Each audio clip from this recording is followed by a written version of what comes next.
এখন আমি আপনাদের বলবো যে বাচ্চাকে স্তনদুগ্ধ পান করানোর সঠিক পদ্ধতি কী। সঠিক পদ্ধতি কী না, শিশুকে স্তনদুগ্ধ পান করানোর আগে মাকে আগে নিজেকে পুরোপুরি শান্ত হয়ে বসতে হবে। যা কিছু কাজ আছে সেগুলো করে চলে এলাম। ইমার্জেন্সি হলে তো আলাদা, বাচ্চা কাঁদছে খুব সঙ্গে সঙ্গে ছুটে এলাম সেটা আলাদা।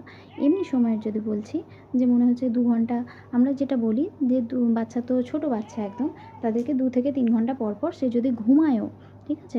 বাচ্চা কিন্তু এই সময় মানে সদ্যোজাত শিশু একদম হওয়ার পরে পরে কিন্তু ওরা প্রচুর ঘুমায়, প্রায় 22 ঘন্টা ঘুমায় 24 ঘন্টার মধ্যে। তারপর আস্তে আস্তে যত দিন যেতে থাকে তত ঘুমটা একটু কম হয়।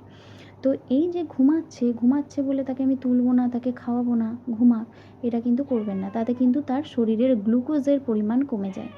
বাচ্চা কিন্তু কোনো কিছু মুখে না বলেও কিন্তু অনেক বাচ্চা শকে চলে যায়। অনেক বাচ্চা দেখবেন, অনেক বাচ্চা দেখেছি এরকম হয়েওছে, মানে বেশ মায়ের কাছে ছিল, রাতে ঘুমাচ্ছিল, ঘুমাতে ঘুমাতে কিন্তু হঠাৎ সাডেন মৃত্যু হয়ে গেছে।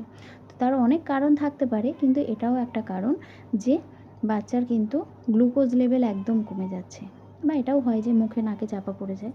তো এই গ্লুকোজ লেভেল কমে গেলেও কিন্তু এরকম বিপদ ঘটতে পারে। তো আমাদের কী করতে হবে না, বাচ্চাকে অবশ্যই তুলে খাওয়াতে হবে। অনেকে বলে বাচ্চা খেতে চাইছে না, খালি ঘুমাচ্ছে। আমাদের কী করতে হবে, পায়ের তলায়, বাচ্চার পায়ের তলায় আমরা এই যে আঙুল দিয়ে এইভাবে কিলিবিলির মতো একটা কাটতে পারি, বা টোকা দিতে পারি, গালের এখানে এইভাবে ট্যাপ করতে পারি। হালকা ট্যাপ করলে ওদের একটা সেন্সেশন থাকে, যেদিকে ট্যাপ করবে ও কিন্তু ওইদিকে মুখ ঘুরিয়ে ঘুরিয়ে চলে যায়।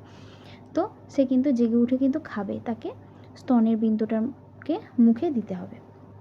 তো আমাদের বাচ্চাকে তুলে তুলে খাওয়াতে হবে। তো এবার কীভাবে খাওয়াবো, ধরুন এটা একটা ছোট বাচ্চা। তো প্রথমে আমার এই যে হাত আছে, আমাদের মাকে কি করব, আগেই বললাম যে মা যেন তার প্রস্রাব পায়খানা যা কিছু মানে একটা চাপের জিনিস যেগুলো, সেগুলো যেন সব ঠিকঠাক করে আসে, কোনো টেনশন না থাকে মায়ের। আর মায়ের যেন উদ্দেশ্যই থাকে যে আমি আমার সন্তানকে পেট ভরে ভালোভাবে খাওয়াবো। মায়ের মনটাও কিন্তু থাকতে হবে। অনেক মা কিন্তু অনিচ্ছুক থাকে, বাচ্চাকে দেখতে চায় না, বাচ্চাকে খাওয়াতে চায় না, সেক্ষেত্রে কিন্তু দুধ নিঃসরণ হবে না। তো আমি বাচ্চাকে খাওয়াবো, আমি পিছনে একটা কিছু শক্ত জিনিস মানে শক্ত হেলান দেওয়া, রেলিং হোক যাই হোক, বিছানার সেটা হেলান দিয়ে বসতে হবে আমাকে।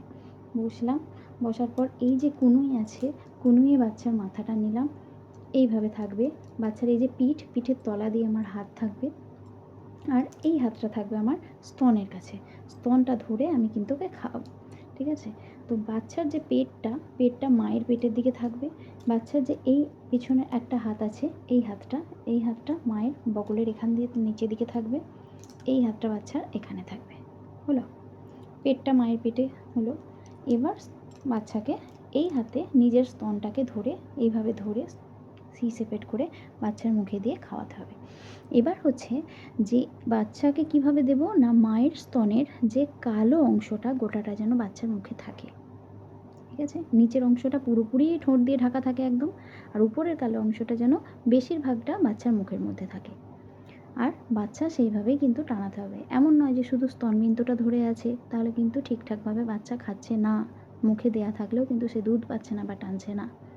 আর আপনি তো নিজে বুঝতেই পারবেন যে মা, যে হ্যাঁ বাচ্চা টানছে কিনা, স্তনদুগ্ধ বের হচ্ছে কিনা, এরকম একটা ফিলিংস একটা বুঝতে পারবেন মায়েরা নিজেরাই। এইভাবেই খাওয়াবেন। এবার কতক্ষণ বাচ্চাকে খাওয়াবেন অবশ্যই বলে দিই, একটা স্তনদুগ্ধ পুরোপুরি কমপ্লিট হওয়ার পরেই পরেরটা কিন্তু খাওয়াবেন। এমন নয় যে এটা একবার খাওয়ালাম হয়ে গেল, 5 মিনিটও হলো না, এটা একবার করালাম, এটা একবার এদিকে একটা একবার খাওয়াই, এভাবে করবেন না। কেন করবেন না সেটা আমি পরের ভিডিওতে বলে দেবো।